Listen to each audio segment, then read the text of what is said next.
अगर जनसंख्या का विस्फोट रोका जाए, अमीरों द्वारा गरीबों का शोषण रोका जाए और ऐसे तमाम सारे कामों पर ध्यान दिया जाए, तो आज उन गरीब लोगों को भी वह सुविधाएं मिल सकती हैं जो पुराने जमाने में बड़े बड़े राजाओं महाराजाओं को नहीं मिलती थी।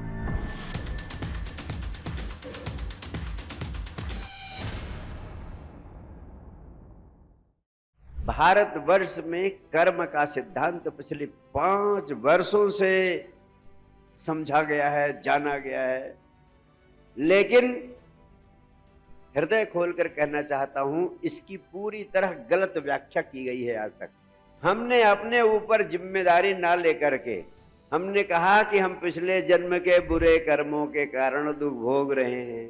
हमने कहा कि अब पिछले जन्म में तो कर्म हो चुके हैं, अब उनका परिणाम तो हमें झेलना ही पड़ेगा। अब झेलने के अलावा कोई और दूसरा उपाय ही नहीं है, अब तो हम कठपुतली हैं। यही सबसे बड़ी गलती हो गई कर्म फल के सिद्धांत के साथ।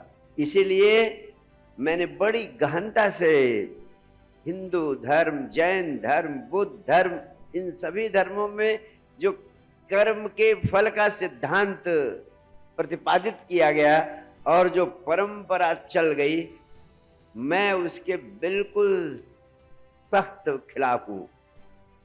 और यह एक प्रकार से हमारे समाज की सबसे बड़ी कमजोरी रही है कि हम समाज में वर्तमान व्यवस्था को बनाए रखने के लिए कर्म फल के सिद्धांत का प्रयोग करते रहे। जो गरीब हैं उनको हम समझाते रहे कि अब दुखी होने की कोई जरूरत नहीं है, तुमने पिछले जन्म में बुरे कर्म किए हैं, अब उनका फल तो तुम्हें भोगना पड़ेगा। इस जन्म में अच्छे अच्छे काम करो और पिछले जन्म के कर्मों को भोगने का साहस करो, अगले जन्म में तुम्हें अच्छे फल मिल जाएंगे और इस जन्म में तो अब कोई उपाय है ही नहीं। जब उनको ये समझाया गया तो वो सोचने को विवश हो गए कि कुछ किया नहीं जा सकता। वो इस बात को नहीं समझ पाए कि उनकी गरीबी का कारण ये भी है, जैसे जो धनी वर्ग है वो उनका शोषण कर रहा है और उनके शोषण का शिकार हो गए हैं। वो गरीब वर्ग के लोग उस शोषण के खिलाफ कोई बगावत न कर पाए, चाहे वो पुजारी वर्ग रहा हो, चाहे वो धनी लोगों का वर्ग रहा हो, चाहे वो सत्ता में रहने वाले राजनीतिक लोगों का बल रहा हो। मनी पावर प्रेस्टीज वाले सारे लोग, उन्होंने इस नियम को बहुत प्रचारित किया, क्योंकि उनकी संख्या थी 1%, बाकी सब लोग थे 99%। तो 99% लोगों को गुलाम बनाए रखने के लिए ये धर्म का सिद्धांत भली भांति समझा दिया गया कि पिछले जन्म के कर्मों का फल भोगो और आनंद से भोगो, मजे से भोगो, गरीबी में भोगो और अच्छे अच्छे कर्म करो, यानी मंदिर में जाओ, कुछ प्रसाद चढ़ाओ, कुछ दान दक्षिणा दो जो बचा हो घर में, और बाकी इस जन्म में तो नहीं, अगले जन्म में तुम्हें सब मिल जाएगा। यही सबसे बड़ी नासमझी है जो कर्मफल के सिद्धांत की साथ हुई।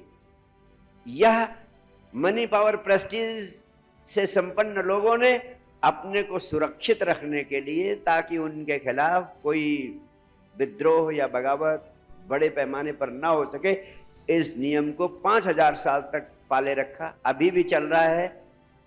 हमें चाहिए जागरूकता, हमें होश पूर्वक जीने वाले लोग चाहिए जो इस नियम के मर्म को समझें और ना तो स्वयं को शिकार होने दें और ना किसी प्रकार के शोषण को समाज में जारी रखने में सहयोगी बने।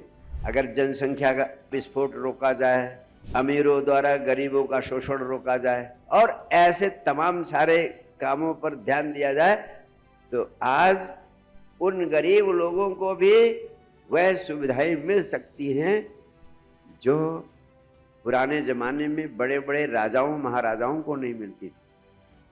सबको एसी कार बंगला मिल सकता है, सबकी संभावना है।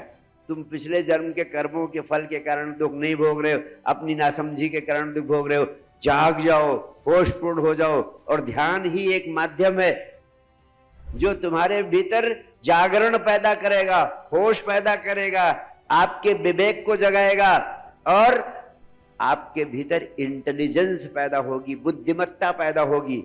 उस ध्यान से ही जो बुद्धिमत्ता आएगी वही आपके जीवन को होशपूर्ण बनाएगी और पिछले जन्म के कर्मों के बंधन से आपको मुक्त कर देगी।